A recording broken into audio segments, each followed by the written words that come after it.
দাদু, বৌদি এসছে। কোথায় ছিলি মা? এখানে পুজো হচ্ছে, আসবি তো?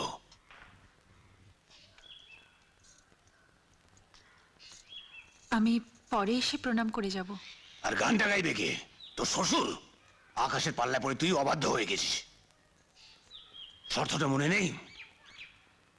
আয় ভেতরে আয়, আয় গান শোনা একটা।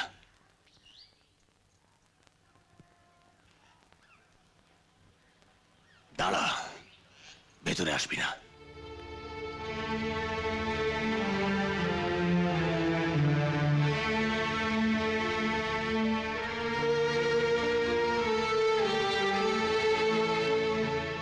ও নাক কেলে তুই ভেতরে আসছিস?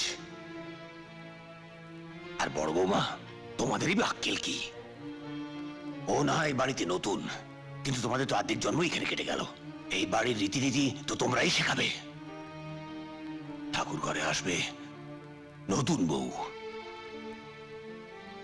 মা লক্ষ্মীর মতন আসবে। পায়ে আলতা নেই কেন? স্নান করেছিস মা? মিতালি, যা তোদের বউকে আলতা পরিয়ে নিয়ে আয়। আর শোন, তোর তোর ঠাকুমার পুজোর শাড়িটা পরিয়ে নিয়ে আসবি, কেমন? আচ্ছা, এসো।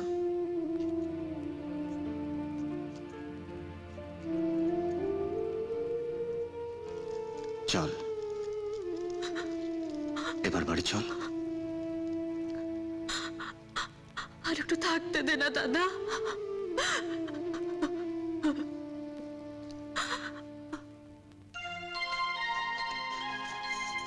দাদু, বৌদি এসেছে।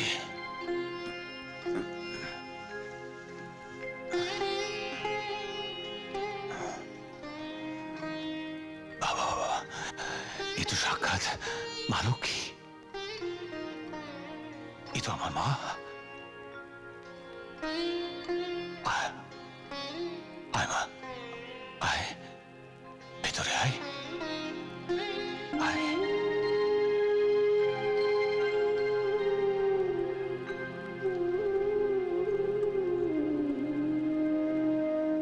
দেখো দেখো বড় বউ, দেখ নলিনী, আমার আমার মা ঘরে ঢুকছে।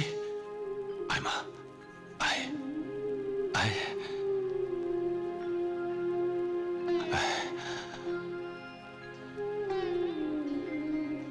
বস বস মা, বস।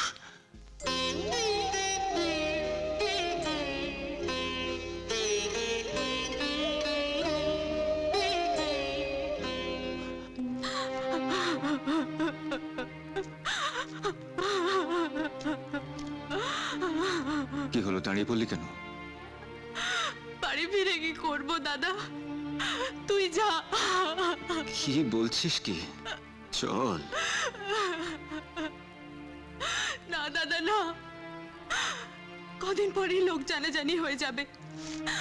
তখন দাদুকে, তোদের সকলকে কত ছোট হয়ে যেতে হবে। দাদু কি পারবে সেই ধাক্কা সামলাতে? তার থেকে মরে যাওয়া ভালো। আমি মরতে চাই দাদা, আমি আত্মহত্যা করব। চৈতি, চৈতি, তোকে বাঁচতে হবে। নিজের জীবনের সঙ্গে তোর সন্তানের জীবনকে তুই শেষ করে দিতে পারিস না। বরেনের স্মৃতিকে তোকে বাঁচিয়ে রাখতে হবে। তুই কি ভেবেছিস বলতো? এক এক করে এই বাড়ি থেকে সবাইকে কলকাতায় নিয়ে চলে যাবি, আর আমি একা ভূতের মতো পড়ে থাকবো? একা সবকিছু আগলাবো? দাদু, তুমি কি চাও না যে চৈতি কলকাতায় ভালো কলেজে পড়ুক? ও এমনিতে পড়াশোনায় খুব ভালো, যেমন আমায় পাঠিয়েছিল কলকাতায় বিএসসি পড়তে। তখনই তো আমি নিজেকে বাঁচটা দিয়েছিলাম। গোষ্ঠীর মাথা, সেটাই তো আমার কাল হলো। এই ঘর ছেড়ে, বাড়ি ছেড়ে এখনো তো কলকাতায় পড়ে আছি। কিন্তু চৈতি তো চিরদিন কলকাতায় পড়ে থাকবে না, ও বিএটা পাশ করেই এখানে। আর তুইও চিরদিন থাকবি না কলকাতায়। আর অরুন্ধতী মাকে ছেড়ে আমিও থাকতে পারবো না। অবশ্য কদিনই বা বাঁচবো। ও কথা বলবেন না দাদু, আপনাকে তো এখন অনেক বছর বাঁচতে হবে, আমাদের জন্য বাঁচতে হবে। তাই তো, ঠিক বলেছিস মা, ভালো কথা মনে করিয়ে দিয়েছিস। আমি যে নাতি সন্তানকে নিয়ে খেলা করবো বলেছিলাম, আমাকে তো বাঁচতেই হবে। কটা হতভাগা পুরুষে ভাগ্য হয় বল? হ্যাঁ,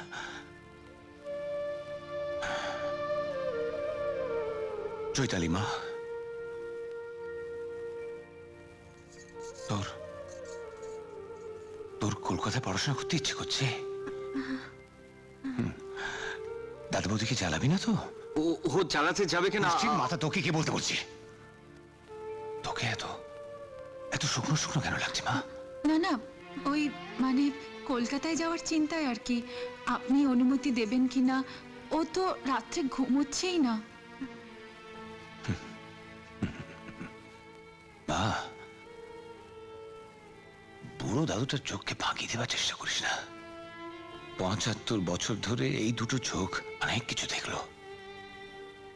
ওর শরীরটা সত্যি সত্যি খারাপ হয়েছে। খেয়াল রাখিস, তোরা খেয়াল রাখিস। আমি হরিকে বলছি কলকাতা যাবার ব্যবস্থা করতে।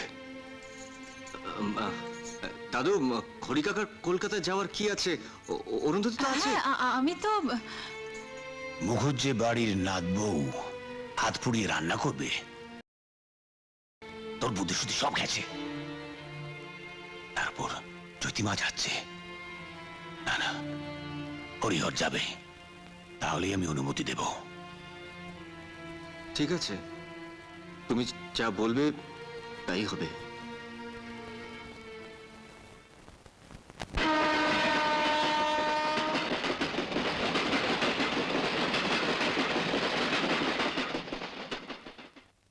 না না, আমাদের কোনো অসুবিধা হবে না। সত্যি কথা বলতে কি, আমাদের বরং ভালোই লাগবে। হ্যাঁ, অরুন্ধতী চলে গেছে, তার বদলে আরেকটা মেয়ে পেয়ে যাব। তাছাড়া বরেন বেঁচে থাকলে বরেনের সাথেই ওর বিয়ে হতো। ওর দাদা নিজে দাঁড়িয়ে থেকে বিয়ে দিত। সবই ভাগ্য।